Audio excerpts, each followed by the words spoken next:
अच्छा जी, अब जो हम नेक्स्ट टॉपिक स्टार्ट करेंगे वो है ब्रोंकोजेनिक कार्सिनोमा। ठीक है, बहुत इंपॉर्टेंट टॉपिक है एग्जाम पॉइंट ऑफ व्यू से भी। ठीक है, ब्रोंकोजेनिक कार्सिनोमा एक मोस्ट कॉमन मेलिग्नेंट डिजीज़ है। ठीक है, और ये कैंसर मेन में ज़्यादा कॉमन है एज इसके अलावा फीमेल्स में, वुमेन में सेकेंडली कॉमन है आफ्टर द ब्रेस्ट कैंसर। ठीक है, वुमेन में पहले breast cancer then bronchogenic carcinoma common है। तो मोस्ट ऑफ द पेशेंट जो है वो 50 ईयर्स ओल्डर होते हैं। इसके कुछ रिस्क फैक्टर्स होते हैं। अगर पेशेंट जो है सिगरेट स्मोकर है, जो कि मोस्ट इंपॉर्टेंट रिस्क फैक्टर है for the bronchogenic carcinoma. Industrial carcinogens, जिसमें आर्सेनिक, ग्लास वर्कर्स जो होते हैं उनका एक्सपोजर हो रहा होता है। एस्पेस्टोस जो है उसका इंसुलेशन, टेक्सटाइल, एस्पेस्टोस, माइनिंग, इनमें एस्पेस्टोस एक्सपोजर हो रहा होता है। कोल डस्ट भी रिस्क फैक्टर है, जो road work, Coke oven worker इनमें है। आयोनाइजिंग रेडिएशन, जिसमें क्रोमियम और विनाइल क्लोराइड, क्रोमियम हमें पता है लेदर, सिरेमिक, मेटल, इनमें क्रोमियम पाया जाता है। विनाइल क्लोराइड जो है वो प्लास्टिक वर्कर्स का एक्सपोजर ज़्यादा हो रहा है। तो ये सारे इंडस्ट्रियल कार्सिनोजेंस भी उसका ब्रोंकोजेनिक कार्सिनोमा का रिस्क फैक्टर है। इसके अलावा एयर पोल्यूशन एंड लास्टली जो पहले से ही कोई एग्जिस्टिंग लंग डिजीज़ हो लाइक COPD, लंग फाइब्रोसिस हो, तो ये ब्रोंकोजेनिक कार्सिनोमा को रिस्क जो है राइज देगी। ठीक है, ये सारे रिस्क फैक्टर हो गए। कैसे है इसकी पैथोलॉजी, थोड़ा सा इसकी क्लासिफिकेशन देखिए। इसकी सेल टाइप्स के अकॉर्डिंग की गई है, दूसरा इसकी लोकेशन के हिसाब से इसको क्लासीफाई किया गया है। सेल टाइप में ये ब्रोंकोजेनिक कार्सिनोमा ज़्यादातर जो 35% है वो स्क्वामस सेल कार्सिनोमा होता है। ठीक है, SCC squamous cell carcinoma. 30% adeno carcinoma है, 20% स्मॉल सेल कार्सिनोमा और 15% जो है वो लार्ज सेल कार्सिनोमा। कम जो है 15% वो लार्ज सेल कार्सिनोमा का इंसिडेंस है।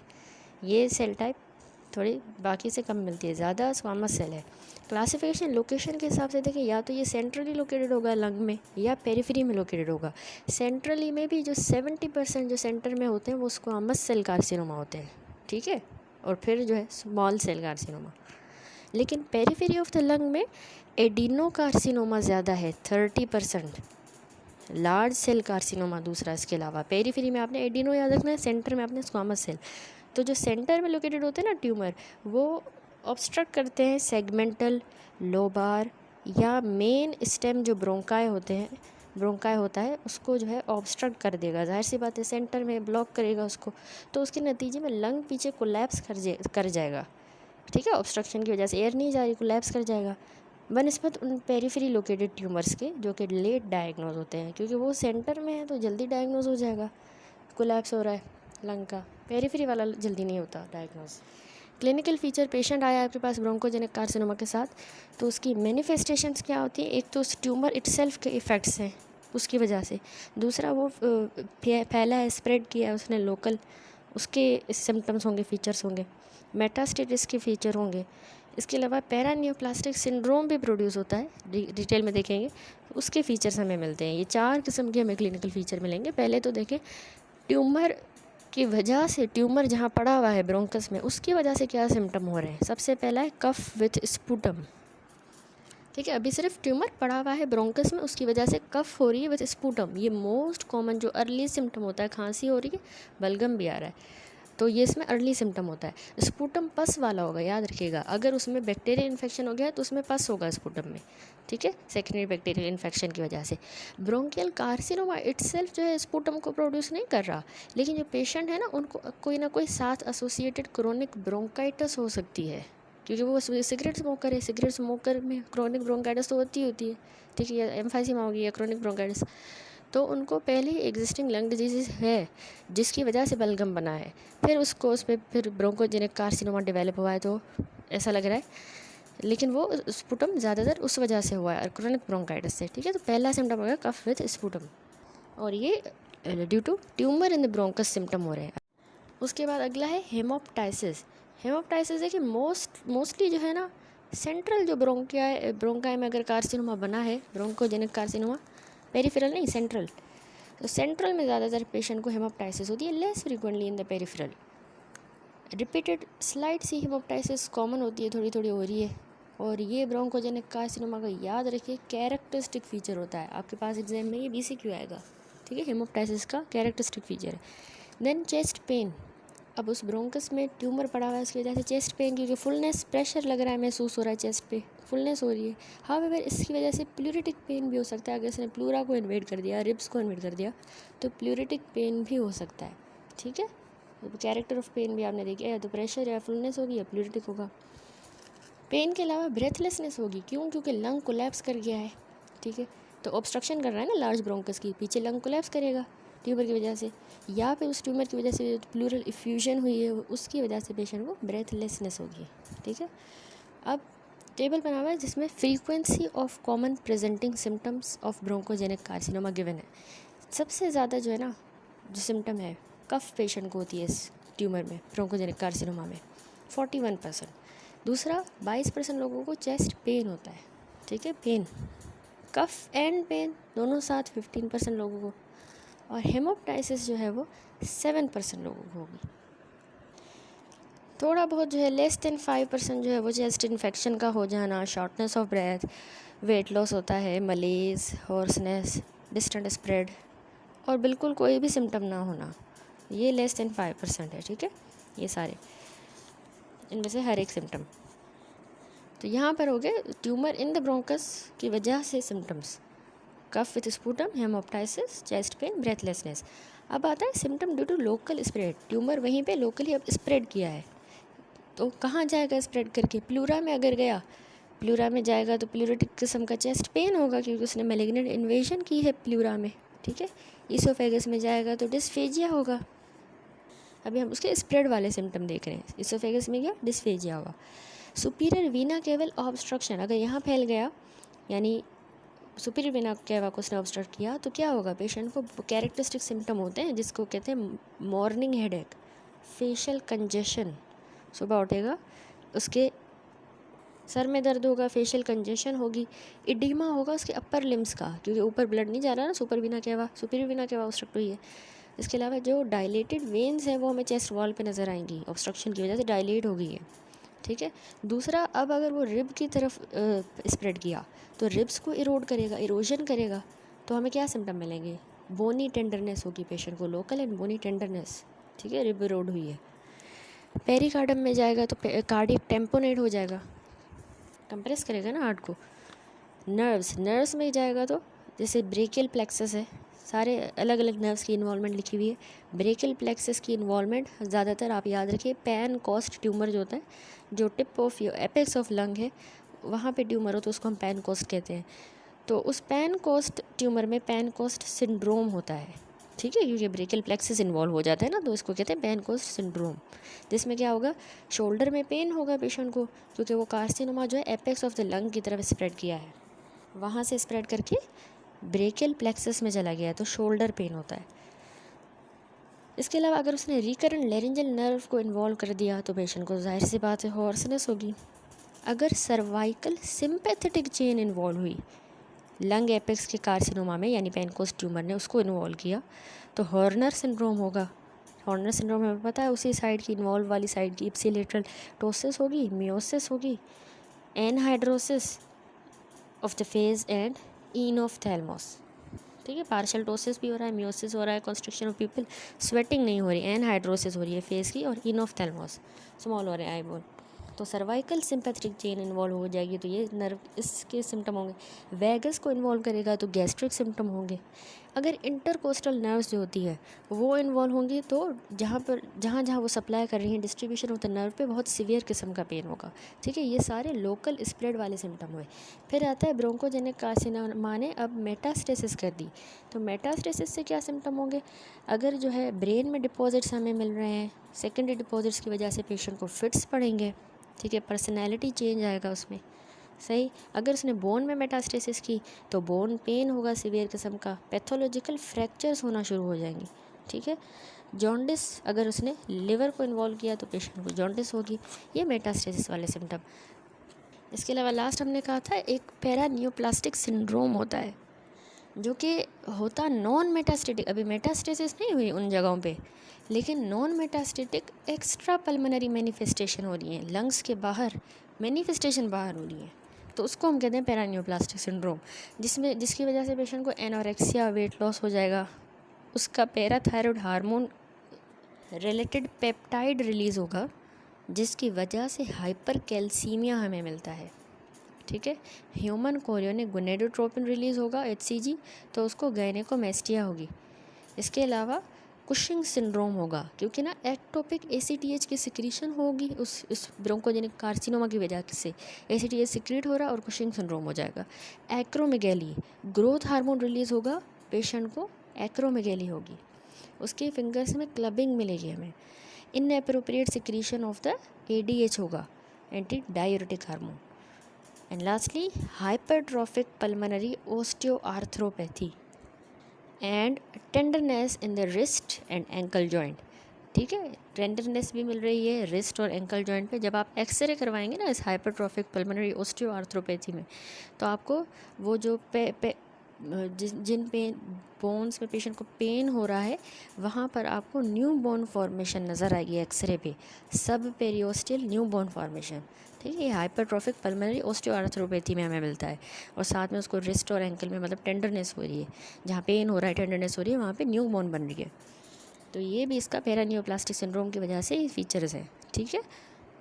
अभी जो है इसने क्लासीफाई कर दिया है टेबल में, दूसरे टेबल में एंडोक्राइन एंड मेटाबॉलिक, ठीक है, connective tissue and bone and neuromuscular. इनमें कौन से सिंड्रोम्स होंगे और कौन सा कॉमन सेल टाइप इन्वॉल्व होगा। अगर हम बात करते हैं ब्रोंकोजेनिक कार्सिनोमा में एंडोक्राइन और मेटाबॉलिक, ठीक है, इनमें हमें कुशिंग सिंड्रोम मिल रहा है। एंडोक्राइन है ना, सियाड सिंड्रोम और हाइपर कैल्सीमिया। तो ज़्यादातर जो कॉमन सेल टाइप इसमें इन्वॉल्व होती है ब्रोंकोजेनिक कार्सिनोमा की, वो जो स्मॉल सेल है कुशिंग में इन्वॉल्व है, सियाड में भी स्मॉल सेल, लेकिन हाइपर कैल्सीमिया में स्क्वामस सेल कार्सिनोमा जो है वो रिस्पॉन्सिबल होता है हाइपर कैल्सीमिया।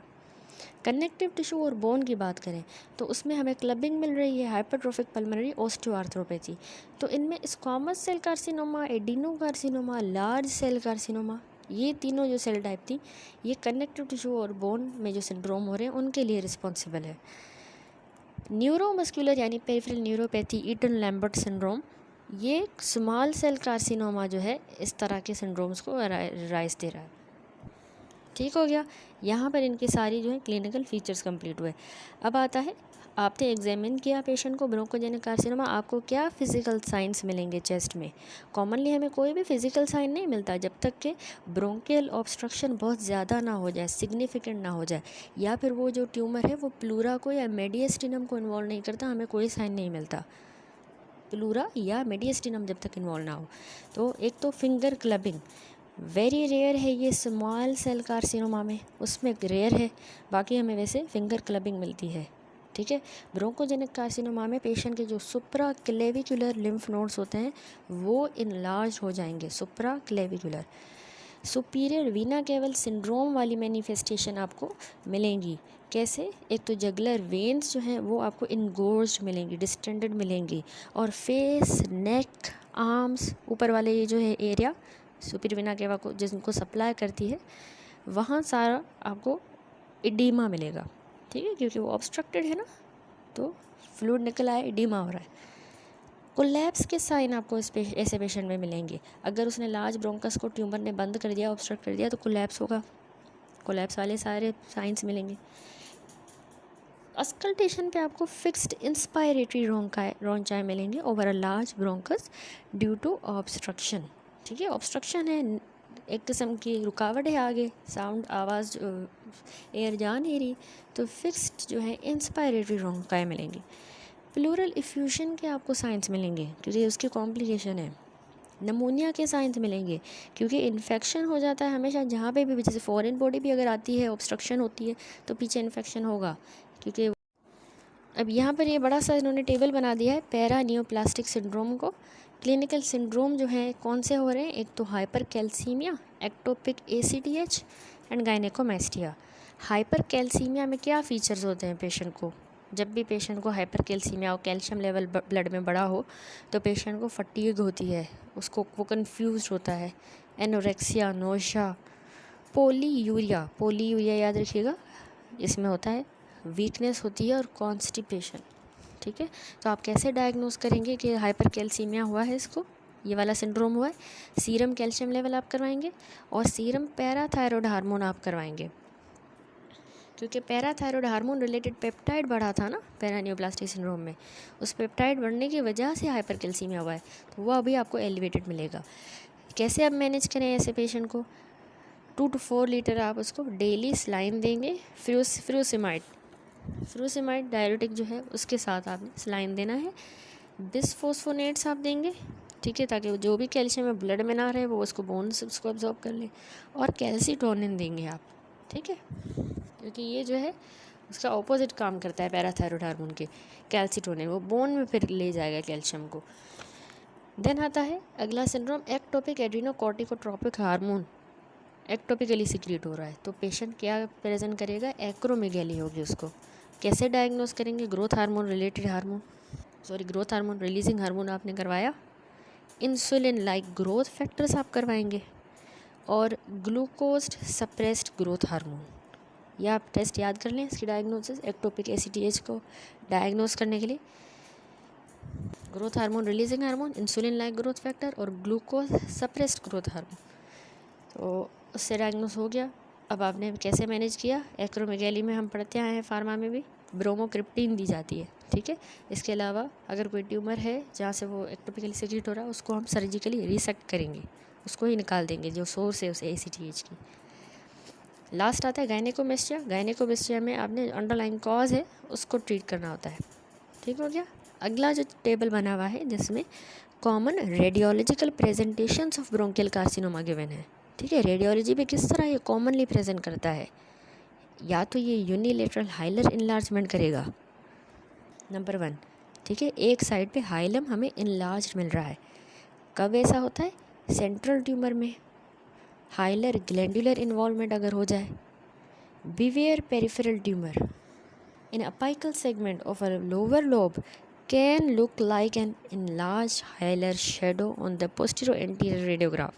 यानी कह रहा है खबरदार रहिए कि अगर पेरीफेरी में ट्यूमर है apical segment of the lower lobe में, यानी लोअर लोब जो होता है ना लंग का, उसके भी अपाइकल सेगमेंट की पेरीफेरी में अगर ट्यूमर है तो वो हमें एक इनलार्ज हाइलर शेडो की तरह ही दिख सकता है।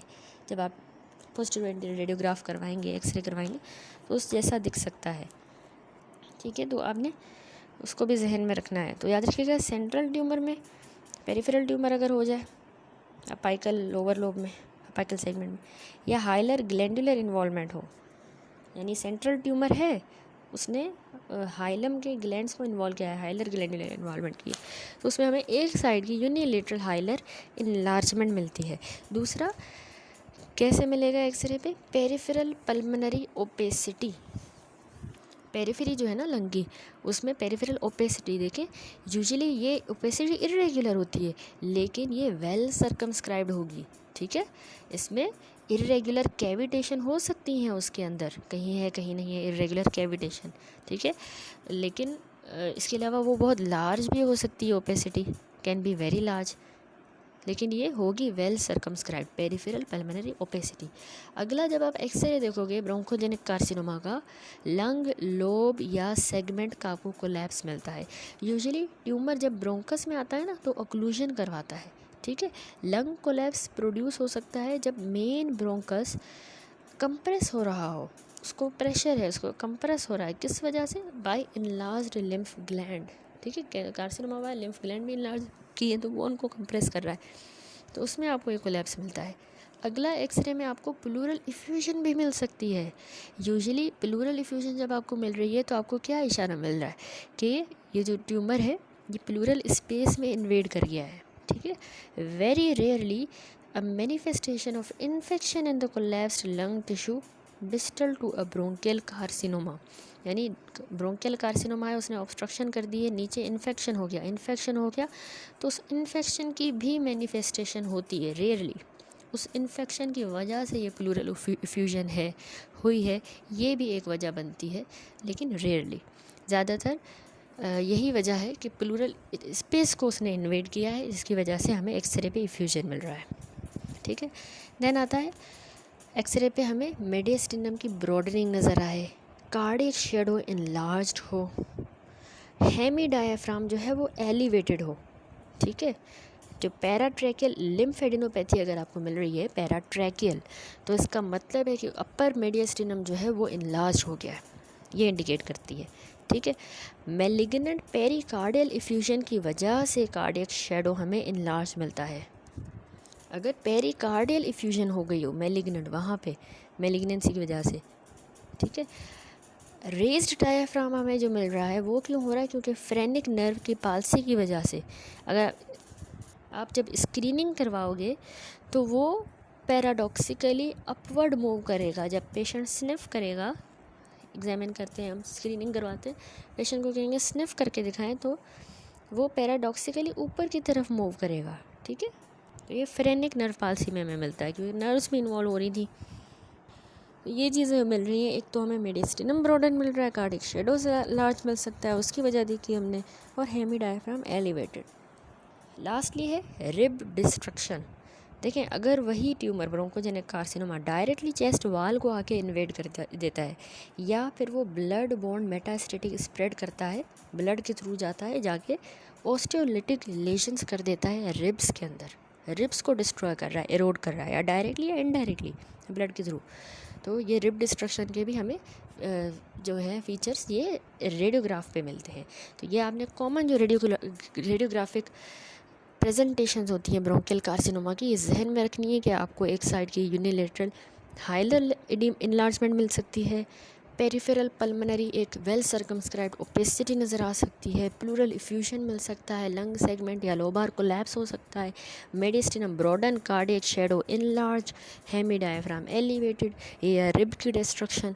तो ये चीज़ें जब आपको जहन में होंगी, जब भी आप एक्सरे देखेंगे तो आपको इशारा मिलेगा कि ये ब्रोंकोजेनिक कार्सिनोमा हो सकता है डिफरेंशियल में। ठीक है, लास्ट ये जो टेबल बना हुआ है इसमें कुछ और कॉजेज़ हैं मेडियस्टिनल मास की। ठीक है, एक तो सुपीरियर मेडियस्टिनम में हो सकता है कोई भी पैथोलॉजी, दूसरा पोस्टीरियर मेडियस्टिनम में भी पैथोलॉजी हो सकती है, सुपीरियर में या पोस्टीरियर मेडियस्टिनम में। ठीक है, इसके अलावा रेट्रोस्टर्नल मेडियस्टिनम, ठीक है, जो रेट्रोस्टर्नल गोइटर होता है स्टर्नम के पीछे। ठीक है, रेट्रोस्टर्नल गोइटर क्यों होगा डेवलप, क्यों वहाँ पर इनलार्जमेंट हुई है? उसमें एक तो vascular lesion, persistent left superior vena cava, prominent left subclavian artery. ठीक है, ऐसी कोई वास्कुलर लीजन हो, या थाइमिक ट्यूमर हो पेशेंट को, डर्मोइड सिस्ट हो, लिम्फोमा, एओर्टिक एन्यूरिज्म, ये सारे रेट्रोस्टर्नल गोइटर के कॉज बनते हैं और ये मेडियस्टिनम में मास की तरह हमें मिलेगा। ठीक है, ये मेडियस्टिनम में मास ही है जो हमें मिल रहा है, ये सारे कॉजेज़ हैं। न्यूरोजेनिक ट्यूमर, क्या न्यूरोजेनिक जो ट्यूमर है उसकी वजह से भी मेडियस्टिनल मास मिलता है। एंटीरियर मेडियस्टिनम में क्या कॉजेज़ हो सकते हैं? एंटीरियरली कोई रेट्रोस्टर्नल गोइटर हो, dermoid cyst, thymic tumour, lymphoma, aortic aneurysm, germ cell tumour हो, पेरिकार्डियल सिस्ट बन गई हो, hernia through the diaphragmatic foramen of Morgagni, वहाँ से हर्निया हुई हो। इसके अलावा paravertebral abscess, oesophageal lesion, aortic aneurysm, foregut duplication. ठीक है, ये सारे जो है डिफरेंट कॉजेज़। फिर मिडिल में मेडियस्टिनम जो है वहाँ पर ब्रोंकियल कार्सिनोमा रिस्पॉन्सिबल होता है मास का, लिम्फोमा वहाँ बनता है, सार्कोइडोसिस होती है, ब्रोंकोजेनिक। नेक्स्ट अब आती हैं, पेशेंट आपके पास आया है ब्रोंकोजेनिक कार्सिनोमा के साथ, आप क्या इन्वेस्टिगेशंस करवाओगे उसको कंफर्म करने के लिए? आपको हिस्ट्री से सस्पेक्ट हुआ है तो सबसे पहले हमारा चेस्ट एक्सरे होता है। ट्यूमर मास जो है वो 1 से लेके 2 सेंटीमीटर साइज़ में होना चाहिए, तब ही आप उसको चेस्ट एक्सरे पर रिलायबली जो है सीटी स्कैन पर आइडेंटिफाई करेंगे ट्यूमर ऑफ स्मॉल साइज़। यानी सीटी पे फिर आप जो है छोटे साइज़ का भी रिलायबली कर सकते हैं रिकॉग्नाइज़, लेकिन चेस्ट एक्सरे पर रिकॉग्नाइज़ करने के लिए उसको 1 से 2 सेंटीमीटर साइज़ जितना होना चाहिए, तब आप कहेंगे कि ये ब्रोंकोजेनिक कार्सिनोमा है। कुछ और कॉजेज़ सॉलिटरी पल्मोनरी नोड्यूल के ऑन द चेस्ट रेडियोग्राफ क्या हो सकते हैं? एक आपको एक सॉलिटरी नोड्यूल मिल रही है, आप कैसे कह सकते हो कि भाई ये ब्रोंकोजेनिक कार्सिनोमा ही है? आपको बाकी चीज़ें भी जहन में रखनी है, डिफरेंशियल भी होना चाहिए। तो सॉलिटरी नोड्यूल में एक कॉमन जो कॉज है वो है प्राइमरी, एक तो ब्रोंकियल ट्यूमर जो ब्रोंकियल कार्सिनोमा, ठीक है, कॉमन ये है। अगला कॉमन है लोकलाइज, जब नमूनिया होती है तो इसी तरह हमें सॉलिटरी लीजन मिलती है, नोड्यूल मिलती है ट्यूबरकुलोसिस में, या फिर पल्मोनरी इन्फाक्शन। ठीक है, अनकॉमन कॉजेज़ क्या है? अनकॉमन में सॉलिटरी मेटास्टेसिस, या तो ब्रेस्ट से कोई मेटास्टेसिस होकर चीज़ आई है लंग में, या सार्कोमा, या किडनी से, टेस्टिस से। ठीक है, सॉलिटरी मेटास्टेसिस है तो वो भी हमें रेडियोग्राफ पे एक अकेली नोड्यूल नज़र आती है। ब्रोंकियल एडिनोमा में भी ऐसा होता है। कार्सिनोमा तो मैलिग्नेंट है, एडिनोमा में आर्टीरियोवीनस मेलफॉर्मेशन, और इसके अलावा अगर कोई फॉरेन बॉडी वहाँ बस फंस गई, ऑब्स्ट्रक्ट हुई हो, वो भी सॉलिटरी नज़र आएगी। तो ये डिफरेंशियल आपने जहन में रखने हैं। अगली इन्वेस्टिगेशन चेस्ट एक्सरे के अलावा city and MRI. CT scan जो है ना पार्टिकुलरली यूज़फुल होता है। पैथोलॉजिकल जो चेंजेस होते हैं मेडियास्टिनम में, उनको आइडेंटिफाई करने के लिए। फॉर एग्जांपल जैसे इनलार्ज हुए हुए जो लिम्फ नोड्स हैं, और ट्यूमर जो है उसका लोकल स्प्रेड, इसके अलावा ट्यूमर की मेटास्टेसिस कितनी हुई है, detecting masses too small to be seen on X-ray, हमें बहुत एक्सरे पे छोटा है, मास नज़र नहीं आ रहा। तो ऐसी सारी चीज़ों में सिटी स्कैन हमारी मदद करता है। ठीक है, पैथोलॉजिकल चेंजेस को आइडेंटिफाई करने में। ब्रेन और अपर एब्डोमेन का जो सिटी है, जैसे लिवर हो गया, adrenals, peri aortic lymph nodes, तो इनका सिटी रिक्वायर्ड होता है ब्रेन का और अपर एब्डोमेन का, ताकि हम मेटास्टेसिस को डिटेक्ट करें कि भाई अब जो है इसने मेटास्टेसिस यहाँ तो नहीं की। बोन एक्सरे और बोन स्कैन रिक्वायर्ड होता है अगर मेटास्टेसिस सस्पेक्टेड है, तो आप बोन एक्सरे करवाएंगे, बोन स्कैन करवाएंगे। एमआरआई की बात करें तो वो ज़्यादा सेफ होता है सीटी स्कैन से in the evaluation of invasion in mediastinum. ठीक है, मेडियास्टिनम में अगर इन्वेजन हुई है उसको ढूंढने के लिए, और चेस्ट वाल में अगर हो गई है by the lung cancer. Safety is because no dye is required in MRI. यही वजह है कि एमआरआई में डाई कंट्रास्ट मीडियम हम यूज़ नहीं करते, क्योंकि उसके भी फर्दर कॉम्प्लिकेशंस हैं, साइड इफ़ेक्ट हैं, रीनल कॉम्प्लिकेशंस ज़्यादा हैं। ठीक है, अगली इन्वेस्टिगेशन आती है साइटोलॉजी। ब्रोंकोजेनिक कार्सिनोमा में आपने क्या करना होता है? साइटोलॉजी करवानी होती है। स्पूटम और जो प्लूरल फ्लूइड होता है पेशेंट का, वो आप मैलिग्नेंट सेल्स को डिटेक्ट करने के लिए कलेक्ट करते हो। साइटोलॉजिकल एग्जामिनेशन जो है ना उस पेशेंट के एक्सपेक्टोरेटेड स्पूटम की, उसके बलगम की, ये परमिट करती है हमें definitive diagnosis up to 80% of the centrally located में, लेकिन less than 20% of the peripheral nodules में। सेंट्रल को साइटोलॉजी अच्छे से डायग्नोस कर देगी, मैलिग्नेंट सेल्स मिलेंगे, हो जाएगा। पेरिफेरी में कम चांसेस होते हैं कि ये डायग्नोस हो साइटोलॉजी के ज़रिए। प्लूरल फ्लूइड की जब साइटोलॉजी करवाएंगे तो आपको कैंसर रिवील हो जाता है, मिलेगा कि भाई कैंसर ही है पेशेंट को। 40 to 45% केसेस में जो है प्लूरल फ्लूइड से ही पता चल जाता है। लेकिन जबकि जो प्लूरल बायोप्सी है along with pleural effusion cytology, ये हमें 80% ऑफ द केसेस में डायग्नोस करके देगी कि भाई ये कैंसर है या नहीं। साथ में हम बायोप्सी भी कर देते हैं।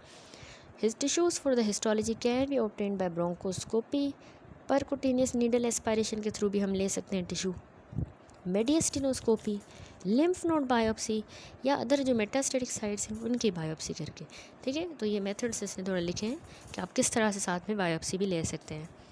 Fibre optic bronchoscopy, fibre optic bronchoscopy अलग इन्वेस्टिगेशन है, क्यों कर रहे हैं? उसी ट्यूमर की बायोप्सी करने के लिए। दूसरा, ऑपरेबिलिटी जो है ट्यूमर की उसको फाइंड आउट करने के लिए, भाई इसको सर्जिकली ट्रीट किया जा सकता है या नहीं, हम फाइबर ऑप्टिक ब्रोंकोस्कोपी करते हैं। Transthoracic fine needle aspiration biopsy क्या है? इसमें हम डायरेक्ट एस्पायरेट लेते हैं चेस्ट वॉल से of the peripheral lung lesion under X-ray या सिटी स्क्रीनिंग। उसके अंडर हम चेस्ट वाल से डायरेक्टली जो है पेरिफेरल लंग से लेजन से एस्पायरेट लेते हैं, एस्पायरेट करते हैं। तो 75% ऑफ द पेरिफेरल लीजन में हमें स्पेसिमेन मिल जाता है, जो कि हम बायोप्सीड ट्रांसब्रोंकियल के थ्रू नहीं ले पा रहे थे।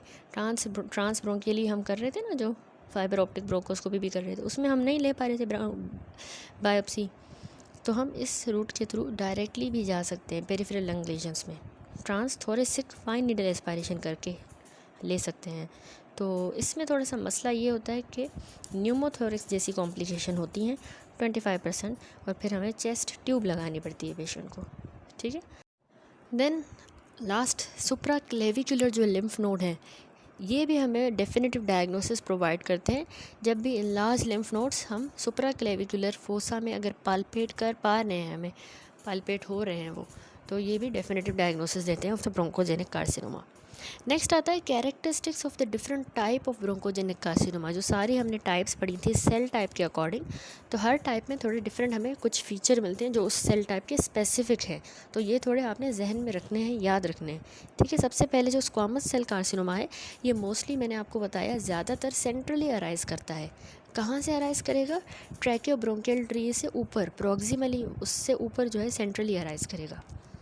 तो इसके क्लिनिकल फीचर जो है ना जल्दी डेवलप करते हैं, अर्ली डेवलप करते हैं। क्यों? क्योंकि इसकी ऊपर लोकेशन है, प्रॉक्सिमल लोकेशन है ना, तो ये ब्रोंकस को वहीं पे ऑब्स्ट्रक्ट कर देगा।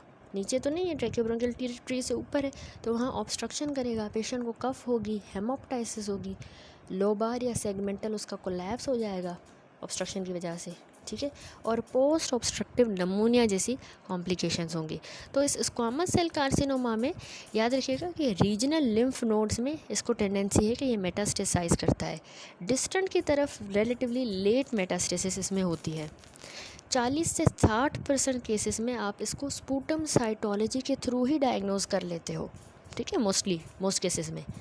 इसके अलावा आप ब्रोंकोस्कोपी करते हो, इसकी बायोप्सी लेते हो और ट्यूमर की एक्सटेंशन को देखते हो। सही ट्रीटमेंट यही होता है कि आपने सर्जरी भी करनी है, रेडियोथेरेपी भी देनी है। कीमोथेरेपी इसमें इतनी इफ़ेक्टिव नहीं होती, सर्जरी और रेडियो यही इसमें ट्रीटमेंट होता है। स्क्वामस सेल के बाद एडिनोकार्सिनोमा अगला है। एडिनोकार्सिनोमा याद रखिए, मैंने आपको बताया, याद कर लें, BCQ आते हैं, तो ये पेरीफेरी से अराइज करेगा, ठीक है। जो पेरीफेरी होती है ना लंग की, वहाँ पर ये जो स्मॉल ब्रोंकाई होते हैं, इनके म्यूकस ग्लैंड के अंदर बनेगा, क्योंकि एडिनोकार्सिनोमा होता है म्यूकस ग्लैंड का है, ग्लैंडुलर होता है ट्यूमर। तो स्मॉल ब्रोंकाई के भी अंदर जो म्यूकस ग्लैंड्स हैं, वहाँ पर ये उनमें से अराइज करेगा ये उन पेरीफ्री में, और अनडिटेक्टेड रहेगा जब तक कि ये फैल नहीं जाता, स्प्रेड नहीं करता लोकली या डिस्टली, तब तक सिम्टम नहीं करवाता, चुपचाप बस कार्सिनोमा होता है। तो ये डिस्टेंट ऑर्गन्स को इसको टेंडेंसी है कि ये अब दूर दराज मेटास्टेसाइज करता है, यानी एडिनोकार्सिनोमा ब्रेन में जाता है, बोन में जाता है, प्लूरा को इन्वेड करता है, मेडियस्टिनल लिम्फ नोड्स में इसकी कॉमन है मेटास्टेसिस। इसकी एक बात बहुत इंपॉर्टेंट याद रखें कि ये कॉमनेस्ट ब्रोंकियल कार्सिनोमा है जो कि एस्बेस्टोस के साथ एसोसिएटेड है, ठीक है, एस्बेस्टोसिस में होता है। रिलेटिवली जो नॉन स्मोकर्स हैं उनमें जो कॉमन है वो यही एडिनोकार्सिनोमा होता है, वुमेन में भी यही कॉमन है, and in the far east area में ये एडिनोकार्सिनोमा कॉमन है। तो ये थोड़े BCQ पॉइंट है, एस्बेस्टोस, नॉन स्मोकर, वुमेन, इनको याद रखिएगा। चेस्ट एक्सरे आपने करवाया, आपको एक पेरीफ्री में एक अकेली सॉलिटरी नोड्यूल नज़र आएगी। एडिनोकार्सिनोमा में जो स्पूटम साइटोलॉजी है, इसकी इतनी डायग्नोस्टिक वैल्यू नहीं है in the absence of pulmonary symptom. ना पेशेंट को कफ है, ना उसको हेमोप्टाइसिस है, तो उसमें स्पूटम साइटोलॉजी की कोई अहमियत नहीं है, उसमें आपको डायग्नोस नहीं होगा अगर सिम्टम नहीं हो रहे तो, ठीक है। क्लबिंग और हाइपरट्रॉफिक पल्मोनरी ऑस्टियोआर्थ्रोपैथी ये ज़्यादा कॉमन होते हैं एडिनोकार्सिनोमा में बनस्पत स्क्वामस सेल के। सही कनेक्टिव टिश्यू वाले जो मैनिफेस्टेशन है। Response to radiation and chemotherapy भी इसमें पुअर होता है, इसकी इतनी अच्छी प्रोग्नोसिस नहीं होती। देन स्मॉल सेल कार्सिनोमा अगला हमने देखा था। स्मॉल सेल जो होता है ना, ये सेंट्रली लोकेटेड ट्यूमर ही होता है, लेकिन ये जो हमारे न्यूरो एंडोक्राइन सेल्स होते हैं जिनको हम कुल्चिट्स्की सेल कहते हैं, उन कुल्चिट्स्की सेल्स से ये स्मॉल सेल कार्सिनोमा अराइज करता है। इसको हम एक कॉमनली कहते हैं, नाम देते हैं ओट सेल कार्सिनोमा। जिस तरह ओट होता है उसकी तरह का इसका दाना ओट के दाने की तरह होता है, ठीक है। इसके रिस्क फैक्टर है यूरेनियम माइनिंग, स्मोकिंग, ठीक है, इनकी वजह से ये डेवलप होता है।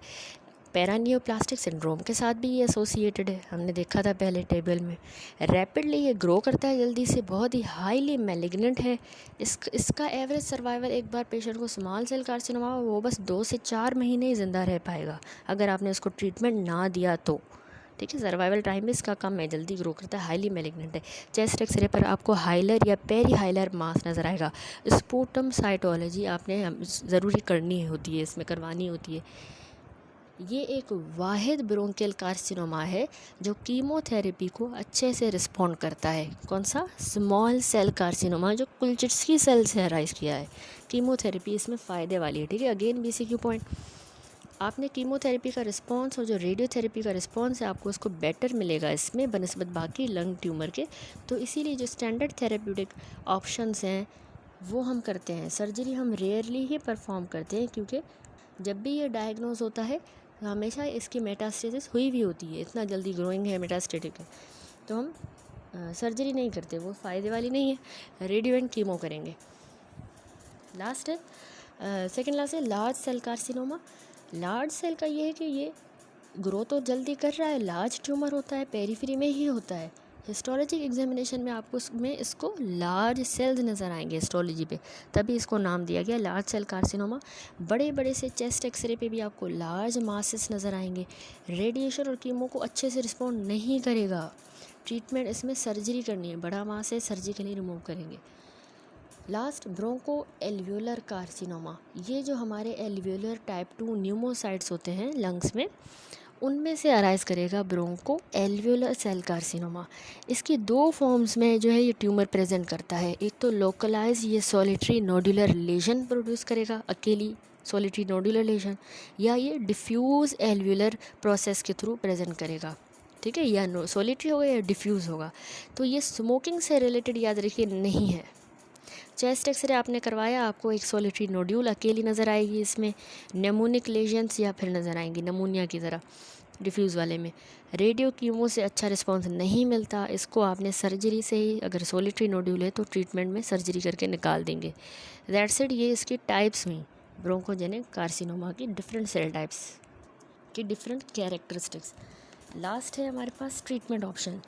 क्यूरेटिव जो ट्रीटमेंट है ब्रोंकोजेनिक कार्सिनोमा में, एक वर्ड याद रखें, वो है सर्जिकल रिसेक्शन, ठीक है। ब्रोंकोजेनिक कार्सिनोमा को हमें सर्जिकली निकालना होता है, रिसेक्ट करना होता है। अनफॉर्चुनेटली मसला ये होता है कि मेजॉरिटी ऑफ द पेशेंट जो हमारे पास आते हैं वो प्रेजेंट ही तब करते हैं जब ट्यूमर स्प्रेड कर जाता है। At the time of diagnosis वो फैल चुका होता है और उसको फिर हम बस पैलिएटिव थेरेपी ही दे सकते हैं, ठीक है। तो सर्जिकल रिसेक्शन क्या है? सर्जिकल रिसेक्शन के जो रिजल्ट्स होते हैं वो स्मॉल सेल कार्सिनोमा में पुअर है। मैंने आपको अभी बताया कि स्मॉल सेल डायग्नोसिस के टाइम पे मेटास्टेसाइज हुआ होता है, तो हमें कीमो और उसका रेडियो का अच्छा रिस्पांस मिलता है, तो उसमें तो फ़ायदे वाली नहीं है। कुछ ही पेशेंट होते हैं जो सर्जरी के लायक होते हैं। सर्जिकल डिसेक्शन आपने स्क्वामस सेल कार्सिनोमा की, ठीक है, उसके बाद वो पेशेंट 5 साल ज़िंदा रहेगा। इसका कितना चांस है? 75% इतना चांस है, अगर वो स्क्वामस सेल कार्सिनोमा स्टेज 1 में है तो। अगर वो स्टेज 2 का था, आपने रिसेक्ट कर दिया, तो 55% चांसेस हैं कि आगे फिर पेशेंट 5 साल ज़िंदा रहेगा। कॉन्ट्रा इंडिकेशंस क्या हैं टू सर्जरी?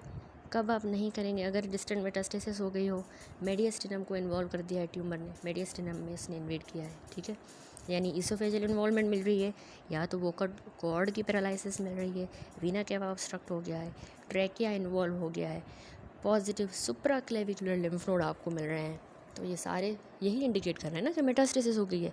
तो मेटास्टेसिस में आप नहीं करेंगे, मेडियस्टिनम इन्वॉल्वमेंट नहीं करेंगे। एडवांस्ड एज है पेशेंट, बहुत ज़्यादा ओल्ड एज, नहीं करेंगे। उसका रेस्पिरेटरी फंक्शन पुअर है, नहीं करेंगे रिसेक्ट। देन रेडियोथेरेपी जो है वो ज़्यादा ग्रेट वैल्यू की है in to relieve the distressing complications. जैसे for example superior vena cava obstruction हो रही है, या फिर पेशेंट को चेस्ट वॉल में इन्वेड कर गया है ट्यूमर, उसकी वजह से पेन हो रहा है, तो इस तरह की डिस्ट्रेसिंग जो कॉम्प्लिकेशन है इनमें रेडियोथेरेपी फ़ायदेमंद होती है। यही ट्रीटमेंट ऑफ चॉइस होता है अगर ट्यूमर इनऑपरेबल है, ठीक है, यानी जैसे पेशेंट का लंग फंक्शन पुअर है, आप उसका ऑपरेशन नहीं कर सकते, ऑपरेट नहीं कर पा रहे, तो ऐसे केस में आप रेडियोथेरेपी ही अच्छा ट्रीटमेंट ऑफ चॉइस रहता है हमारा। स्मॉल सेल कार्सिनोमा ज़्यादा ससेप्टेबल होते हैं, उनमें हम रेडियोथेरेपी करते हैं। प्रोफाइलेक्टिकली हम ब्रेन को भी रेडियोथेरेपी देते हैं, ठीक है। कौन से केस में? स्मॉल सेल कार्सिनोमा में, जो जल्दी ग्रो करता है, जल्दी मेटास्टेसाइज करता है, स्पेशली बोन्स एंड ब्रेन में, ठीक है, उसमें हमने पहले से प्रोफाइलेक्टिकली इन ऑर्गन्स को रेडियोथेरेपी देते हैं। Then chemotherapy small cell carcinoma में हमने पढ़ा कि हम उसको रेडियोथेरेपी से कंबाइन करके देते हैं, हमें अच्छा रिजल्ट मिलता है, तो उसमें हम दे रहे हैं। कौन सी ड्रग्स हम IV में देते हैं एज ए कीमोथेरेपी? थोड़ा सा नाम याद रखिएगा, विनक्रिस्टीन, साइक्लोफॉस्फामाइड, डॉक्सोरोबिसिन, या फिर IV में हम सिस्प्लास्टिन, इटोपोसाइड, ये हर 3 हफ्ते पे हम देते हैं, ठीक है।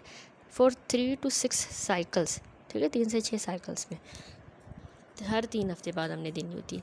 तो नॉन स्मॉल सेल जो कार्सिनोमा होते हैं, एक तो स्मॉल सेल में दे रहे हैं रेडियो के साथ, जो नॉन स्मॉल सेल कार्सिनोमा है उनमें ये इतनी इफ़ेक्टिव नहीं है। हाउएवर जो अनरिसेक्टेबल स्मॉल सेल कार्सिनोमा है, जिनको हम सर्जरी के थ्रू रिसेक्ट नहीं कर पा रहे, तो उनमें कीमोथेरेपी सिस्प्लास्टिन के साथ आपने कंबाइन करके देनी होती है विथ रेडियोथेरेपी। ये ज़्यादा सुपीरियर है टू रेडियोथेरेपी अलोन, बनस्पत कि आप अकेली रेडियो दें, ठीक है। रिस्पॉन्स रेट इसका मोर देन 20% हमें मिलता है।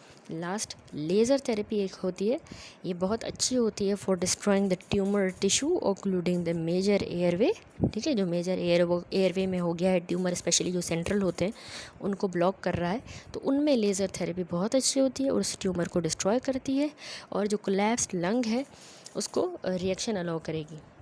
फिर हमने स्टेंट भी रखने होते हैं लेज़र के बाद उस वहाँ पर, ताकि एयरवे की पेटेंसी मेंटेन रहे, ठीक है। प्रोग्नोसिस क्या है, बहुत ही पुअर प्रोग्नोसिस होती है। 10% जो है पेशेंट जब डायग्नोज हो जाते हैं कि भाई इनको ब्रोंकोजेनिक कार्सिनोमा है, तो वो सिर्फ 10% ही लोग हैं जो आगे फिर 5 साल और ज़िंदा रहेंगे आफ्टर डायग्नोसिस, ठीक है, सिर्फ 10%। तो यानी बहुत ही पुअर प्रोग्नोसिस है। लास्ट में एक टेबल बना हुआ है जिसमें rare types of lung tumour given है, जिसमें आती है हमारे पास adenosquamous carcinoma, carcinoma tumour, bronchial gland adenoma, bronchial gland carcinoma, hamartoma, bronchoalveolar carcinoma, ठीक है। इनको थोड़ा सा देख लेते हैं। जो एडिनोस्क्वामस कार्सिनोमा है, नाम से पता चल रहा है कि दोनों के फीचर एडिनो कार्सिनोमा स्क्वामस के मिल रहे हैं, तो ये मेलिग्नेंट स्टेटस रखता है। इसकी हिस्टोलॉजी में हमें अनइक्विवोकल स्क्वामस और एडिनो डिफरेंशिएशन दोनों मिलती हैं। ये या तो फिर दोनों के फीचर हैं, तो या पेरिफेरी में या सेंट्रल मास की तरह प्रेजेंट करेगा। स्टेज के हिसाब से इसकी प्रोग्नोसिस होती है, ठीक है। जो कार्सिनोमा ट्यूमर है, अगला है कार्सिनोमा ट्यूमर, ये है लेकिन लो ग्रेड का मेलिग्नेंट ट्यूमर है, ठीक है। हिस्टोलॉजी में हमें न्यूरो एंडोक्राइन डिफरेंशिएशन मिलती है। ये कार्सिनोमा ट्यूमर ब्रोंकियल ऑब्स्ट्रक्शन करवाएगा, कफ होगी पेशेंट को। ज़्यादातर पेशेंट जो है 95% अगर इनका ये आप निकाल दें कार्सिनोमा ट्यूमर, तो रिसेक्शन के बाद 5 साल ज़िंदा रहेंगे, 95% चांसेस होते हैं। Bronchial gland adenoma, bronchial gland का एडिनोमा बिनाइन है, नाम से पता चल रहा है। हिस्टोलॉजी में हमें सलाइवरी ग्लैंड डिफरेंशिएशन मिलती है। ये सिर्फ ऑब्स्ट्रक्शन करवाता है या ट्रैकियो ब्रोंकियल इरिटेशन करवाता है, इसको भी आप बस लोकली रिसेक्ट कर दें, यही इसका क्यूरेटिव ट्रीटमेंट है। ब्रोंकियल ग्लैंड कार्सिनोमा में क्या होगा, ये लो ग्रेड का जो है मेलिग्नेंट होता है, लेकिन लो ग्रेड ट्यूमर है, सलाइवरी ग्लैंड ही डिफरेंशिएशन है, वही इरिटेशन या ऑब्स्ट्रक्शन करवाएगा ट्रैकियो ब्रोंकियल। और इसमें ना मसला ये है कि लोकली आप रिसेक्ट तो कर लें, लेकिन बार बार रिकरेंस होती है, लोकल रिकरेंस इसमें होती है, क्योंकि ये कार्सिनोमा है। हमार्टोमा में हमें ये बिनाइन होता है, इसमें हमें मीज़ेनकाइमल सेल्स मिलते हैं, कार्टिलेज मिलता है, ठीक है। पेरिफेरल लंग नोड्यूल हमें मिलेगी, इसको आप लोकली रिसेक्ट करेंगे तो ये क्यूरेटिव होता है, ठीक है। ब्रोंको एल्वियोलर कार्सिनोमा मेलिग्नेंट है, tumour cells line alveolar spaces, उस स्पेसेस को लाइन करेंगी, ठीक है। टिपिकल प्रेजेंटेशन है कि आपको एल्वियोलर शेडोइंग मिले, जब भी आपको ऐसे मिले पिक्चर एल्वियोलर शेडोइंग, साथ में पेशेंट को प्रोडक्टिव कफ हो रही है, तो वो ब्रोंको एल्वियोलर कार्सिनोमा हो सकता है। इसमें वेरिएबल प्रोग्नोसिस है, अगर ये मल्टीफोकल है, ज़्यादा एल्वियोला इन्वॉल्व हैं, तो वर्स प्रोग्नोसिस होती है, ठीक हो गया, दैट्स इट। यहाँ पर हमारा बहुत important major topic respiratory system का जो कि था ब्रोंकोजेनिक कार्सिनोमा कंप्लीट हुआ। छोटा सा टॉपिक है, देखें इरफान मसूद में क्विक रिवीजन हम करेंगे। इसका मकसद सिर्फ ये होता है कि कॉल करेंगे हम, ये टॉपिक तो है प्राइमरी लंग ट्यूमर्स, ठीक है। इसने क्लासीफाई कर दिया कि कुछ बिनाइन ट्यूमर होते हैं, फिर लंग कैंसर को एक्सप्लेन करेगा। बिनाइन में सिलिंड्रोमा, कॉन्ड्रोमा, ये सिलिंड्रोमा जो है ना स्लाइवरी ग्लैंड टाइप का मेलिग्नेंट ट्यूमर होता है, जो कि ज़्यादातर ट्रैकियोब्रोंकियल ओरिजिन का होता है, ठीक है। वैसे तो ज़्यादातर ये स्लाइवरी ग्लैंड में पाया जाता है, लेकिन ये लंग में भी हमें मिल सकता है, सिलिंड्रोमा, जिसका दूसरा कॉमनली नाम हम एडिनोइड सिस्टिक कार्सिनोमा भी इसको कहते हैं। उसके बाद जो अगला है कॉन्ड्रोमा, कॉन्ड्रोमा भी एक रेयर बिनाइन ट्यूमर है, लेकिन ये बिनाइन है, ठीक है, जो इंटायरली कार्टिलेज का बना होता है, और ये कार्टिलेज लंग्स, ट्रैकिया, ब्रोंकाई कहीं पे भी हो सकता है, तो chondroma. Then bronchial carcinoid, bronchial carcinoid ये न्यूरो एंडोक्राइन ट्यूमर है, ठीक है, याद रखिएगा। ब्रोंकियल कार्सिनोमा न्यूरो एंडोक्राइन है, जो कि लाइनिंग ऑफ द एयरवे यानी जो हमारे ब्रोंकाई होते हैं वहाँ पर ये slow growing neuro endocrine tumour होता है, डेवलप करता है। और ये इसके जो टिपिकली लो ग्रेड के मेलिग्नेंट ट्यूमर होता है और इसमें लो रेट ऑफ मेटास्टेसिस है। लेकिन इसमें बात कर रहा है कि ये हेमोप्टाइसिस, कफ और कार्सिनोइड सिंड्रोम प्रोड्यूस करता है। कार्सिनोइड सिंड्रोम में लिवर मेटास्टेसिस इसमें रिक्वायर्ड नहीं है, ठीक है। देन पल्मोनरी हमार्टोमा की इसने बात की है। हमार्टोमा ये भी बिनाइन ट्यूमर है लंग का, एक्सट्रीमली इसकी स्लो ग्रोथ होती है। यहाँ पर इसने सारी बिनाइन की। पहले जो इसने बताया सिलिंड्रोमा, वो मेनली होता बिनाइन ही है, ठीक है, लेकिन इसमें ज़्यादातर बिनाइन होते हैं, लेकिन इसमें मेलिग्नेंट ट्रांसफॉर्मेशन और पोटेंशियल ज़्यादा होता है, तो इसलिए इसने बिनाइन कैटेगरी में रखा है। फिर लंग कैंसर में जो है, लंग कैंसर की बात करें जो हमारा मेजर ब्रोंकोजेनिक कार्सिनोमा है, इसकी बात करें इंट्रोडक्शन, ये mostly frequently diagnosed major cancer है। जिस तरह मैंने आपको बताया मेन में ज़्यादा है, फीमेल्स में ब्रेस्ट कैंसर के बाद अगला यही कॉमन है। Most common cause cancer mortality का पूरी दुनिया में। क्या रिस्क फैक्टर हमने पढ़े थे? Cigarette smoking most important risk factor होता है, 90% ऑफ द लंग कार्सिनोमा के लिए ये रिस्पॉन्सिबल होता है, ठीक है। और जो हैवी स्मोकर्स होते हैं उनमें डेथ रेट जो है वो 40 गुना ज़्यादा है बनस्बत नॉन स्मोकर्स के। पैसिव स्मोकिंग, जिसको हम सेकंड हैंड स्मोक भी कहते हैं, यानी एक बंदा जो है वो स्मोकिंग कर रहा है लेकिन दूसरा इंडिविजुअल वही स्मोक जो है उस टोबैको के जो प्रोडक्ट हैं, धुआं जो निकल रहा है, वो दूसरा उसको इनहेल कर रहा है। तो passive smoking 5% of the cancers के लिए रिस्पॉन्सिबल होती है। बाकी फैक्टर्स क्या हैं? रेडिएशन, यूरेनियम से भी हो रहा है लंग कैंसर, एस्बेस्टोस से, आर्सेनिक, रेडॉन, ठीक है, ये सारे इंडस्ट्रियल कॉजेज़ जो थे। अब आता है सेल टाइप। सेल टाइप के अकॉर्डिंग हमने स्मॉल सेल लंग कार्सिनोमा पढ़ा था, जो सेंट्रल लोकेशन होती है जिसकी ज़्यादातर 20%, ठीक है। मेजर हमने, जिसको हम ओट सेल कार्सिनोमा भी कह रहे थे, मेजर हमें दो ही कहे थे ना, कि स्क्वामस सेल कार्सिनोमा सेंट्रल होता है, दूसरा ये स्मॉल सेल कार्सिनोमा।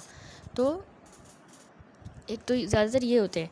दूसरे जो नॉन स्मॉल सेल कैंसर हैं उसमें मोस्ट कॉमन जो है हमारा स्क्वामस सेल कार्सिनोमा, ये भी सेंट्रल ही है, ठीक है। इंसिडेंस बता रहा है 35% ज़्यादा कॉमन ये है। फिर 30% एडिनो कार्सिनोमा है जो पेरीफेरी में होता है, लार्ज सेल भी पेरीफेरी में 15% कॉमन है। अब क्लिनिकल प्रेजेंटेशन पे आए, सारा हमने पढ़ा है डिटेल में, अब बस रिवीजन हो रही है, ठीक है। मोस्ट कॉमन जो प्रेजेंटेशन, मोस्ट अर्ली जो इसका सिम्टम होता है कॉमनली, वो कफ है। हेमोप्टाइसिस, अगर जो है जो सेंट्रल ब्रोंकियल ट्यूमर हो, सेंट्रल वाले में पेशेंट को हेमोप्टाइसिस होगी। चेस्ट पेन होता है, वेट लॉस हो जाता है, डिस्निया होता है। मेडियस्टिनल स्प्रेड के सारे साइन, जैसे हॉर्सनेस अगर रिकरेंट लैरिंजल नर्व पाल्सी हो, ईसोफेगस में इन्वेजन की है, ईसोफेजल बोवीन कफ, ठीक है, यानी कफ लैकिंग नॉर्मल एक्सप्लोजिव कैरेक्टर, क्योंकि उसकी वजह रिकरेंट लैरिंजल नर्व के पाल्सी हुई है, तो रिकरेंट लैरिंजल नर्व पाल्सी की वजह से वोकल कॉर्ड जो है वो तो पैरालाइज हो गए, ठीक है, तो उसकी वजह से बोवीन कफ होती है, उसकी वीकनेस या पैरालिसिस की वजह से, यानी वीक किस्म की नॉन एक्सप्लोजिव कफ हो, खांसी हो रही है लेकिन वो एक्सप्लोजिव किस्म की जिस तरह हमारी होती है नॉर्मली वैसी नहीं होगी, तो यानी बार्किंग कफ या मूइंग कफ भी हम इसको कह सकते हैं। तो बोवीन कफ होती है पेशेंट को। विर्चोस नोड, यानी उसके जो लेफ़्ट सुप्राक्लेविकुलर नोड्स हैं वो पाल्पेबल होंगे, उसको हम कहते हैं Virchow's node. Junction of the thoracic duct and left subclavian vein के, इनके जंक्शन के दरमियान जो है पास ये नोड होता है, लेफ़्ट सुप्राक्लेविकुलर फोसा में ये लिम्फ नोड होते हैं, इनको हम विर्चोस नोड कहते हैं। तो ये हमें पाल्पेबल इसमें मिलते हैं ब्रोंकोजेनिक कार्सिनोमा में। इसके अलावा सुपीरियर वीना केवा सिंड्रोम, ये क्यों हो रहा है? क्योंकि मैंने आपको बताया सुपीरियर वीना केवा की ट्यूमर की वजह से कंप्रेशन हो रही है, प्रेशर पड़ रहा है उस पर, तो क्या होगा, वेन ब्लॉक हो रही है ना, तो ऊपर सारी इडीमा होगी, वेसल्स डिस्टेंडेड होंगे, हेड एंड नेक में स्वेलिंग मिलेगी, कंजक्टिवा में इडीमा हो जाएगा, हेडेक होगा, मॉर्निंग हेडेक, डायलेटेड वेन मिलेंगी चेस्ट वॉल पे। इसके अलावा डायफ्रामेटिक पैरालिसिस, क्योंकि फ्रेनिक नर्व को अगर इसने इन्वेड किया तो डायफ्राम पैरालाइज होगा। देन ब्रोंकियल ऑब्स्ट्रक्शन वाले साइन, अगर कंप्लीट ऑब्स्ट्रक्शन है, पार्शियल, कंप्लीट में क्या होगा, जो कोलैप्स है लंग का, पेशेंट को कोलैप्स हो जाएगा। अगर कंप्लीटली ब्लॉक हो गया, एयरवे ऑब्स्ट्रक्ट हो गया, तो कैसे प्रेजेंट करेगा, ब्रेथलेसनेस होगी उसको, ट्रैकिया उसका डेविएटेड होगा, जहाँ पे कोलैप्स होता है हमने पढ़ा हुआ है, उस अफेक्टेड साइड पे कोलैप्स ट्रैकिया डेविएट करता है, इप्सिलेटरल साइड पे। डल परकशन नोट मिलेगा उस अफेक्टेड साइड में जहाँ कोलैप्स हुआ है, डल, ठीक है। ब्रेथ साउंड्स आपको अस्कल्टेशन पे वहाँ पे अफेक्टेड साइड में डल मिलेंगे, रिड्यूस मिलेंगे। पार्शियल आधी ऑब्स्ट्रक्शन हुई है तो आपको कैसी मोनोफोनिक यूनिलेटरल वीज मिलेगा, थोड़ी सी जगह है जहाँ से एयर जा रही है तो आपको मोनोफोनिक यानी सिंगल कंसिस्टेंट पिच वाली किसी लोकलाइज्ड एरिया में चेस्ट पे आपको मिले वीज, उसको कहते हैं मोनोफोनिक वीज, ठीक है। पॉलीफोनिक में क्या होता है कि वाइड रेंज ऑफ पिच आपको मिलती है, मोनोफोनिक में एक ही तरह की, एक टाइप की आपको पिच वाली मिलेगी। तो ये आपको पार्शियल ऑब्स्ट्रक्शन में मिलेगा। That fail to clear with coughing, patient खांसेगा भी तो भी उसका वीज ये सही नहीं होगा। इसके अलावा पार्शियल ऑब्स्ट्रक्शन में ही नमूनिया भी होता है, लंग एब्सेस भी होती है, क्योंकि इन्फेक्शन जा रहा है, ट्रैप हो रहा है, तो लंग एब्सेस और नमूनिया ये सारी होंगी। क्लिनिकल पर्स है कि लोकल इफ़ेक्ट्स क्या होंगे लंग कैंसर के लोकली। एक तो हॉर्नर सिंड्रोम करवाता है, Pancoast syndrome, hypertrophic pulmonary osteoarthropathy. Horner syndrome में आपको पता है कि अगर उसने सर्वाइकल सिंपैथेटिक चेन को इन्वॉल्व किया तो इप्सिलेटरल साइड की पार्शियल टोसिस होगी, इनोफ्थैल्मोस, मियोसिस और एनहाइड्रोसिस। क्यों हो रहा है? क्योंकि सिंपैथेटिक चेन मैंने आपको बताया एट या अबव द सैटेलाइट जो गैंग्लियन होता है, स्टीलेट गैंग्लियन, वहाँ से ऊपर या उसके लेवल पे अगर ऑब्स्ट्रक्शन हो तो हॉर्नर सिंड्रोम होगा। पेनकोस्ट सिंड्रोम हो रहा है क्योंकि जो एपाइकल लंग ट्यूमर है सुपीरियर पल्मोनरी सल्कस के अंदर अगर वो हुआ है अपाइकल लंग ट्यूमर, तो उसको हम कहते हैं पेनकोस्ट ट्यूमर, ठीक है, सुपीरियर पल्मोनरी सल्कस में। इसमें होता क्या है, शोल्डर में पेशेंट को पेन होगा और उसकी जो बाजू का इनर एस्पेक्ट होता है, inner aspect of the arm, वहाँ पर इसके अलावा हैंड मसल्स की वेस्टिंग मिल भी सकती है, नहीं भी मिल सकती, क्योंकि इसमें जो C8 से लेकर T1 रूट होता है ब्रेकियल प्लेक्सस का, वो डैमेज हो जाता है पेनकोस्ट सिंड्रोम में, C8 से T1। तो साथ में पेशेंट को हॉर्नर सिंड्रोम भी हो सकता है इसी के साथ। अगली जो हाइपरट्रोफिक पल्मोनरी ऑस्टियोआर्थ्रोपैथी मैंने आपको बताया कि इसमें मतलब टेंडरनेस होती है, पेरी ऑस्टाइटिस हो जाता है लॉन्ग बोन्स का, जैसे टिबिया हो गई, फिब्यूला, रेडियस, अल्ना, इनकी पेरी ऑस्टाइटिस होती है। तो पेशेंट को पेन भी होगा, टेंडरनेस भी होगी अफेक्टेड बोन के ऊपर। फॉर एग्जांपल रिस्ट में उसको पेन होगा, पेशेंट जो है रिस्ट पेन की कंप्लेन करेगा। एसोसिएटेड विथ डिजिटल क्लबिंग हो सकती है उसको, ठीक है, डिजिटल क्लबिंग मिलेगी। एक्सरे जब आप करवाएंगे ना तो आपको सब पेरियोस्टल न्यू बोन फॉर्मेशन मिलेगी, जहाँ जहाँ उसको पेन था, टेंडरनेस थी, वहाँ न्यू बोन बन रही होगी, एक्सरे पे पता चलेगा। तो ये होता है हाइपरट्रोफिक पल्मोनरी ऑस्टियोआर्थ्रोपैथी। तो ये लोकल इफेक्ट्स हैं लंग कैंसर में जो हो रहे हैं। हॉर्नर सिंड्रोम, फिर मेटास्टेसिस आती है। ब्रोंकोजेनिक कार्सिनोमा की मेटास्टेसिस आपसे वाइवा में पूछी जाए। लिम्फेटिक स्प्रेड, तो ये हाइलर लिम्फ नोड में ही मोस्ट कॉमनली करता है। मेडियस्टिनम जो मेडियस्टिनल लिम्फ नोड है, इसके अलावा सर्वाइकल नोड्स में भी होती है। ब्लड के थ्रू हेमोटोजिनस जो है ये लिवर में जाता है, बोन को इन्वेड करता है, ब्रेन में चला जाता है, और एड्रीनल्स नहीं भूलिएगा, ठीक है, एड्रीनल्स। नंबर 4 पैरानियोप्लास्टिक सिंड्रोम, ये भी इसकी क्लिनिकल मैनिफेस्टेशन ही है, ठीक है। इसमें एक सिंड्रोम होते हैं पैरानियोप्लास्टिक सिंड्रोम, तो different cell type different syndrome करवाती हैं। 3 पहले आप याद कर लें, स्मॉल सेल कैंसर जो है 3 सिंड्रोम करवा रहा है। एक तो कुशिंग सिंड्रोम हो रहा है, syndrome of the inappropriate ADH secretion, और लैम्बर्ट ईटन मायस्थेनिक सिंड्रोम, ठीक है। डिटेल में ये लैम्बर्ट ईटन मायस्थेनिक सिंड्रोम हम देखेंगे न्यूरो वाले चैप्टर में भी। तो इसमें मेनली मैं आपको बता देती हूँ, ऑटोइम्यून डिसऑर्डर ही होता है, मसल वीकनेस हो जाती है लिम्स की, ठीक है। तो इसमें मेनली इम्यून सिस्टम का ही डिसऑर्डर है जो न्यूरोमस्कुलर जंक्शन को जाके अटैक करेगा, सही। तो फिर उस हिसाब से मैनिफेस्टेशन होंगी। ट्रायड एक मिलता है, मसल वीकनेस होती है टिपिकल डिस्ट्रीब्यूशन पे, ए रिफ्लेक्सिया मिलता है, और ऑटोनोमिक डिसफंक्शन होता है पेशेंट को, ठीक है। ये लेकिन डिटेल में फिर वो रेलिवेंट टॉपिक आएगा, वो पढ़ेंगे। लेकिन आप याद रखिए पैरानियोप्लास्टिक सिंड्रोम अगर स्मॉल सेल कैंसर हो रहा है तो उसमें लैम्बर्ट ईटन मायस्थेनिक सिंड्रोम भी हो रहा है, कुशिंग भी करवाता है यही सेल टाइप, और ADH की इनएप्रोप्रिएट सिक्रीशन। अगर एडिनोकार्सिनोमा है, एडिनोकार्सिनोमा के 2 हैं सिंड्रोम, थ्रोम्बोफ्लेबाइटिस करवाएगा, यानी फ्लेबाइटिस जो थ्रोम्बस की वजह से हो, ठीक है, डिफरेंट यानी पेशेंट जो है उसको ऐसी कंडीशन होगी जो ब्लड जो है उसका क्लॉट करेगा और वो ब्लॉक करेगा एक या ज़्यादा वेन्स को, ऑफन लेग्स में, ठीक है। उसको कहते हैं थ्रोम्बोफ्लेबाइटिस। ये एडिनोकार्सिनोमा में कॉम्प्लिकेशन होती है, सिंड्रोम होता है। इसके अलावा नॉन बैक्टीरियल वेरिकोस एंडोकार्डाइटिस, जिसको हम लिबमैन सैक एंडोकार्डाइटिस भी कहते हैं, ठीक है, जो हमें SLE वगैरह हमें मिलती है एंटीफॉस्फोलिपिड सिंड्रोम या मैलिग्नेंसीज में। तो वेरिकोस यानी नॉन बैक्टीरियल वेरिकोस एंडोकार्डाइटिस हमें वेजिटेशन जो है वो स्टेराइल होती है, बैक्टीरियल कोई कॉज नहीं होता, स्टेराइल वेजिटेशन बन जाती है वाल्स में। तो ये एडिनोकार्सिनोमा में है, thrombophlebitis, non bacterial varicose endocarditis. अब स्क्वामस सेल कार्सिनोमा ज़्यादा कॉमन है, उसमें क्या है, उसमें मेनली कॉमनली जो हमें मिलता है वो हाइपर कैल्सीमिया है। पैराथायरॉयड हार्मोन रिलेटेड पेप्टाइड के बढ़ जाने की वजह से हाइपर कैल्सीमिया होता है। सीरम पैराथायरॉयड हार्मोन करवाते हैं और सीरम कैल्शियम लेवल करके हम डायग्नोस करते हैं। ट्रीटमेंट में हम कैल्सीटोनिन, बिस्फोसफोनेट्स ये देते हैं, ठीक है, हमने डिस्कस किया सारा इनाम दानिश में।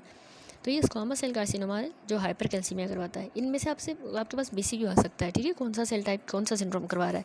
लार्ज सेल कैंसर, बड़े बड़े सेल थे, हिस्टोलॉजी में भी बड़े सेल थे, बड़ा ट्यूमर था, तो हम रिसेक्ट कर रहे थे, तो उसमें गायनेकोमेस्टिया कॉमन है, गोनेडोट्रोपिन की वजह से ये ज़्यादा रिलीज़ होते हैं।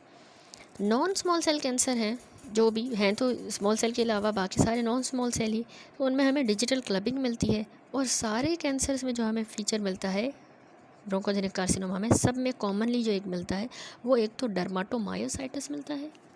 डर्माटोमायोसाइटिस क्या है, ये एक long term inflammatory autoimmune disease ही है। हम पढ़ेंगे रूमेटॉइड मेडिसिन में, रूमेटोलॉजी में हम डिटेल में डिस्कस करेंगे। है ऑटो इम्यून डिसऑर्डर जो स्किन और मसल्स को अफेक्ट करता है, ठीक है। पेशेंट को स्किन रैश होती है और उसकी मसल वीकनेस वक्त के साथ साथ और ज़्यादा वो मसल वीकनेस वर्सन हो जाती है, ठीक है, सारा डिटेल में हम पढ़ेंगे। तो ये डर्माटोमायोसाइटिस एक तो ब्रोंकोजेनिक कार्सिनोमा में सब में डेवलप होता है। दूसरा एक्केंथोसिस निग्रिकेंस। एक्केंथोसिस निग्रिकेंस जो है, जो एरियाज़ होते हैं स्पेशली जो नेक फोल्ड हो गया, ठीक है, एक तो इसमें ब्राउन या ब्लैक या वेलवेटी किस्म की हाइपर पिगमेंटेशन हो जाती है स्किन की, ठीक है।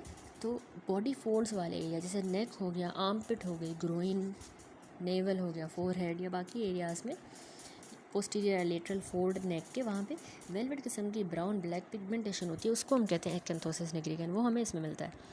अब देन आती है लास्ट में जो है इन्वेस्टिगेशंस, फिर मैनेजमेंट। इन्वेस्टिगेशन आप क्या करवाओगे ब्रोंकोजेनिक कार्सिनोमा में, सारी हमने डिटेल में पढ़ी। चेस्ट एक्सरे हम करवा रहे थे, सीटी स्कैन हम तब करवाएंगे जब ट्यूमर स्मॉल हो, ठीक है, 1 to 2 सेंटीमीटर में एक्सरे काफ़ी है, और छोटा है तो सीटी करवाएंगे। इससे मेडिस्टिनम में डिजीज़ भी पता चल जाएगी, इनलार्ज लिम्फ नोड्स वगैरह अगर हैं मेडिस्टिनम में वो पता चलेंगे। लोकल स्प्रेड कितना किया है ट्यूमर में, सेकेंडरी स्प्रेड कार्सिनोमा का टू ऑपोजिट साइड लंग, दूसरे लंग में कितना वो गया है, तो वो सीटी से पता चलेगा। पेट स्कैन भी किया जाता है जो इनाम दानिश ने मेंशन नहीं किया, पॉजिट्रॉन एमिशन टोमोग्राफी, ठीक है। ये अगर आपने मेडिस्टिनम में असेसमेंट करनी है या पॉसिबल मेटास्टेसिस को रूल आउट करना है तो हम पेट स्कैन करवाते हैं, उसमें ये इन्वेस्टिगेशन ऑफ चॉइस होती है। मेटास्टेसिस तो नहीं होगी, या मेडिस्टिनम में कितना है डिजीज़। फाइबर ऑप्टिक ब्रोंकोस्कोपी मैंने आपको बताया कि ब्रोंकियल एनाटमी को डिफाइन करता है, और बायोप्सी भी हम इसमें ले लेते हैं, साइटोलॉजिक स्पेसिमेन भी ले लेते हैं साथ में। तो जो सेंट्रली लोकेटेड कैंसर होते हैं ना, तो उसमें हम ये ब्रोंकोस्कोपी करके पास करवाते हैं, फाइबर ऑप्टिक ब्रोंकोस्कोप और ले लेते हैं सेंट्रल वालों में। लेकिन पेरिफेरल में ये नहीं की जा सकती ऑब्वियसली, तो उनके लिए फिर हम परकुटेनियस एस्पायरेशन एंड बायोप्सी करते हैं जो ट्रांसथोरेसिक की जाती है, ठीक है। ये हम सीटी गाइडेंस या एक्सरे गाइडेंस के थ्रू पेरिफेरल लोकेटेड ट्यूमर्स के लिए करते हैं। और मोस्ट कॉमन इसमें एक कॉम्प्लिकेशन मैंने आपको बताई भी थी, यहाँ पे भी है, न्यूमोथोरेक्स होती है, जिसके लिए फिर हमें चेस्ट। लास्ट है मैनेजमेंट, ठीक है, मेडिसिन के लिहाज से इम्पॉर्टेंट।